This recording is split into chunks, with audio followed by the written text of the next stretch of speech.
Once upon a time, in a quaint village nestled beside a lush forest, lived a kind but poor miller's son named Jack. His clothes were tattered, but his eyes held a spark of hope. One day, his father left him an unusual inheritance, a sleek orange tabby cat with bright green eyes, a tiny feathered hat perched jauntily on its head, tall leather boots, and a small pouch slung from a miniature belt. This was no ordinary cat. This was Puss in Boots. Puss spoke eloquently, walked upright like a man, and possessed a cunning mind. Puss led Jack on an adventure through enchanted forests, where ancient trees towered over fields of colorful wildflowers. They passed bustling villages with cobblestone streets, friendly townsfolk waving greetings, their laughter echoing in the warm sun. Finally, they arrived at a grand royal palace, its towering spires gleaming under the bright sky, its golden gates promising grand adventures. Puss, ever the strategist, devised a clever plan. First, he caught a plump rabbit and presented it as a gift to the king, a regal man with a long white beard and ornate robes. Impressed by Puss's quick wit and the fine rabbit, the king welcomed them. But Puss had a bigger challenge: an evil ogre who lived in a magnificent castle nearby. This ogre was a towering, muscular creature with rough, stone-like skin, sharp teeth, and the ability to shapeshift. Using his cunning, Puss tricked the ogre into turning himself into a tiny mouse, which Puss swiftly captured. With the ogre defeated, Puss's plan unfolded. He had already told the king that he was the Marquis of Carabas, and the magnificent castle was his. The king, believing Puss, was quite impressed. Jack, now the Marquis of Carabas, was presented to the king and the beautiful princess. The princess, adorned in a flowing gown sparkling with jewels, was kind and gentle. A romance began to blossom between her and Jack. The grand palace was filled with joyous celebrations. Guests danced and feasted, their laughter echoing through the halls. Puss, basking in the warmth of a roaring fireplace, lounged contentedly, his cleverness and loyalty rewarded.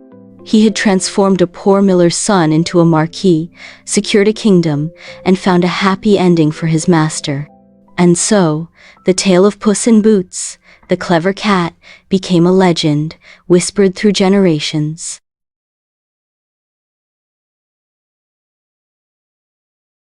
In a faraway land, nestled between rolling green hills and sparkling rivers, there stood the whimsical kingdom of Eggleston.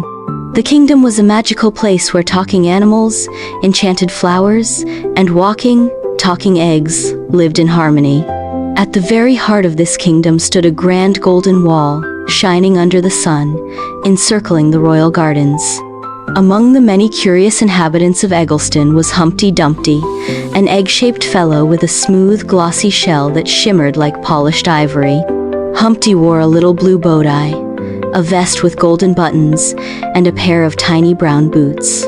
His big round eyes sparkled with curiosity, and his rosy cheeks glowed with excitement whenever he discovered something new. Humpty was known throughout Eggleston as the kingdom's most adventurous egg.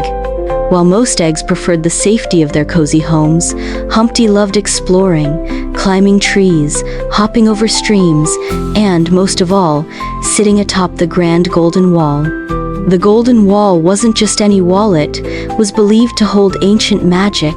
It sparkled under the sunlight and glowed softly under the moon. From the top, one could see the entire kingdom, the fields where the bunnies played, the rivers where fish leaped in the air, and the distant purple mountains that touched the clouds. Humpty loved climbing up the winding staircase that led to the top of the wall. There, he would sit for hours, his legs dangling over the edge, watching the kingdom bustling below. It was his favorite spot to dream about adventures in faraway lands. But there was one rule in Eggleston: no egg shall sit too close to the edge of the wall. It was a rule made for safety because, after all, eggs are fragile. But Humpty's curiosity often got the better of him. One sunny morning, Humpty woke up to the sound of chirping birds and a gentle breeze flowing through his window. He quickly polished his shell, adjusted his bow tie, and set off toward the golden wall. As he reached the top, he noticed something shiny glistening on a branch just beyond the wall, a beautiful golden feather. It must have come from the legendary golden phoenix, a bird said to bring good luck. Humpty leaned forward, trying to reach the feather. His little boots slipped, and before he knew it, "Oh no!" he shouted. Humpty tumbled down from the top of the golden wall, flipping and spinning through the air before landing with a soft crack on the grassy field below. The entire kingdom gasped. Word spread quickly. "Humpty's fallen!" shouted the bunnies. "Get help!" cried the sparrows. Soon, all the king's horses, majestic creatures with shimmering manes, and all the king's men, brave knights in shining armor, rushed to Humpty's side. They tried to piece him back together, gently fitting his shell like a delicate puzzle. But no matter how hard they tried, they couldn't make him whole again. Humpty felt broken, not just on the outside but inside too. He thought his adventurous days were over. But Eggleston was a land of magic and kindness. Deep within the royal gardens grew a special place known as the Healing Garden, where broken things found new life. The king's kind-hearted daughter, Princess Lily, a gentle girl with flowing golden hair and a crown made of daisies, took Humpty to the garden. She whispered to him, "Even the most broken things can become whole in new ways." In the center of the garden stood the Tree of Mending, its silver leaves shimmering in the breeze. The princess placed Humpty beneath it, and the tree's soft glow wrapped around him. As days passed, Humpty's cracks filled not just with golden light but also with newfound courage. He realized that though he was no longer the same, he was stronger. Humpty returned to the golden wall not to sit on the edge but to build something new, a sky bridge that would allow everyone to safely enjoy the view from above. With help from the king's men, the animals, and even the golden phoenix, who gifted Humpty one of its magical feathers, they built the bridge together. Humpty became a hero, not because he was perfect, but because he turned his fall into a chance to make the kingdom better. And so, every egg, animal, and child in Eggleston would visit the Golden Wall and cross Humpty's sky bridge, looking out over the beautiful land below. Humpty would smile, his golden cracks shining bright, knowing that sometimes falling isn't the end, it's the start of something new. The end.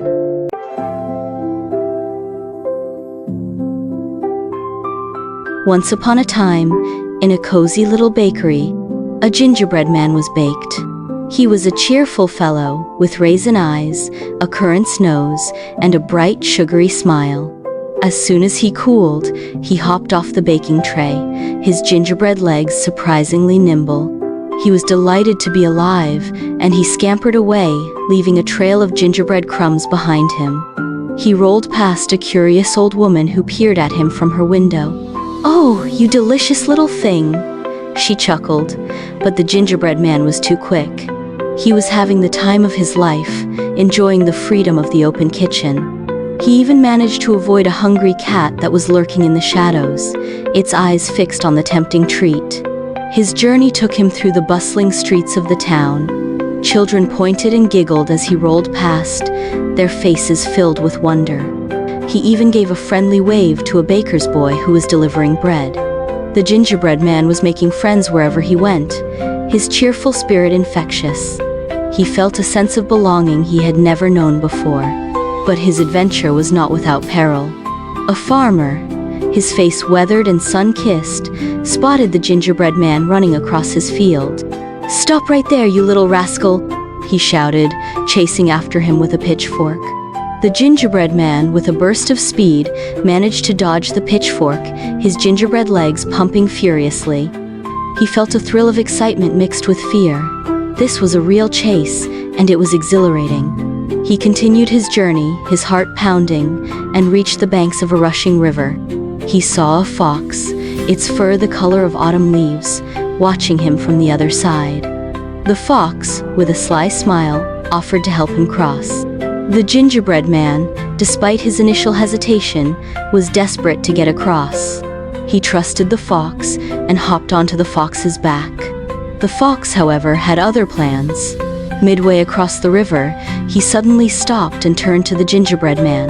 "You know," he said with a sly grin, "you look absolutely delicious." The gingerbread man knew he was in trouble. He tried to run, but he was stuck to the fox's back. The fox took a bite, then another, and soon the once cheerful gingerbread man was gone. Nothing but crumbs left in the river's current. The river carried his crumbs far away, leaving behind only the faint scent of gingerbread and the memory of a little man who lived a short, sweet, and exciting life. Although his adventure ended tragically, the gingerbread man's journey became a legend, a story whispered in bakeries and kitchens, a reminder that even the shortest lives can be filled with excitement and adventure.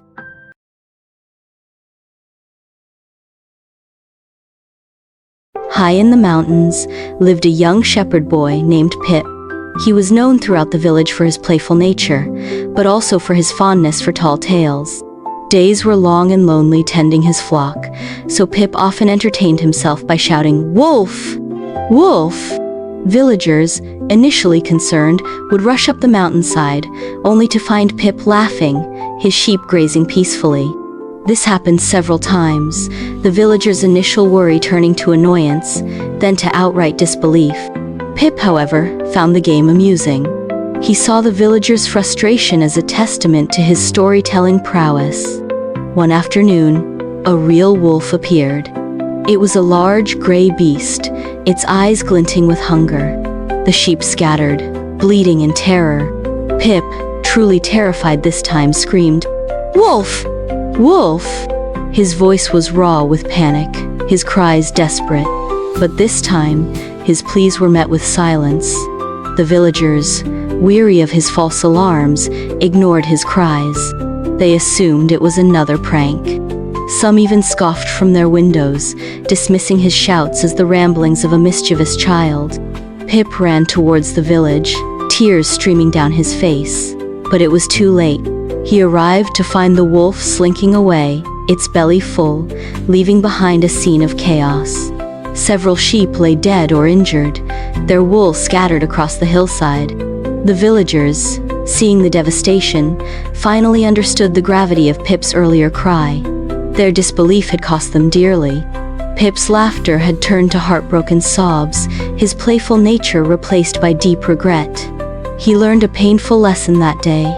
The consequences of dishonesty can be far-reaching and devastating, even for a boy who just wanted a little excitement in his lonely world. The villagers, too, learned a lesson about the importance of listening, especially when a cry for help is genuine.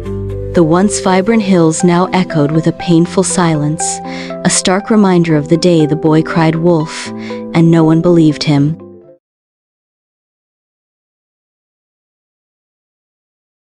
The sun beat down on the dusty track as the tortoise and the hare lined up for their race. The hare, a blur of brown fur and arrogance, scoffed at the tortoise's slow, deliberate pace. "This will be easy," he boasted, twitching his nose. The tortoise, unfazed, simply nodded and focused on the starting line. Old Man Willow, the race's judge, raised his gnarled hand. "Ready? Go!" he croaked. The hare shot off like an arrow, leaving the tortoise a tiny speck in the distance. He glanced back, amused, and then, convinced of his victory, decided a short nap under the shade of a large oak tree would be a perfectly acceptable use of his time. The sun warmed his fur, and soon he was fast asleep. Meanwhile, the tortoise plodded on, his little legs moving with unwavering persistence. He didn't stop, didn't look back, just kept his eyes fixed on the finish line. He passed the chattering squirrels, the gossiping birds, and the lazy lizards, each a tiny milestone on his journey. He passed the tall grasses, the rocky patches, and the winding stream, each a challenge he met with steadfast determination. The hare awoke with a start. The sun was beginning to set, casting long shadows across the track. He could see the finish line, but to his horror, he could also see the tortoise, just a short distance away, steadily moving towards the goal. Panic surged through him as he leaped to his feet, but it was too late. With a final, determined push, the tortoise crossed the finish line, a triumphant glint in his eye. Old Man Willow declared him the winner. The hare, humbled and exhausted, could only watch as the slow and steady tortoise received his accolades. He learned that day a valuable lesson. Slow and steady wins the race, and arrogance is a poor substitute for perseverance.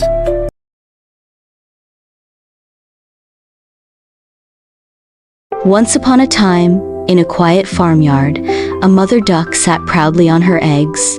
One by one, her ducklings hatched, fluffy and yellow, just as they should be. But the last egg, much larger than the others, took longer to hatch. Finally, a large, gray, and ungainly duckling emerged. He was different, awkward and clumsy, with a long neck and oversized feet. His siblings and even his mother found him rather unpleasant to look at. They teased him relentlessly, calling him names and excluding him from their games. The ugly duckling felt utterly alone and miserable. He longed to be accepted, to belong. He wandered away from the farmyard, venturing into the world alone. He encountered other creatures, graceful swans, majestic geese, even a grumpy old cattle of whom rejected him for his appearance. Each encounter only deepened his sadness and reinforced his belief that he was truly ugly and unworthy. He spent his days hiding in the reeds, afraid to interact with others. He dreamt of a place where he would be accepted for who he was, not what he looked like. The winter was harsh. The lonely duckling huddled alone, shivering from the cold and hunger, convinced that his life was hopeless. As spring arrived, he saw a reflection in the calm waters of a lake. It wasn't the image of a clumsy gray duckling he saw staring back. Instead, he saw a beautiful, elegant swan, its feathers pure white, its form graceful and majestic. He had undergone a stunning transformation. He was no longer the awkward, rejected duckling. He was a magnificent swan, one of the most beautiful birds on the lake. Other swans welcomed him, recognizing him as one of their own. He swam freely among them, his heart filled with joy and newfound confidence. He never forgot his difficult past, the loneliness, and the pain of rejection. He learned that true beauty comes not from outward appearances, but from inner strength, resilience, and the ability to overcome adversity. He spent his days teaching the other young swans this lesson, reminding them that differences should be celebrated, not condemned. And so, the once ugly duckling, now a magnificent swan, lived a happy and fulfilling life, spreading a message of acceptance and self-love.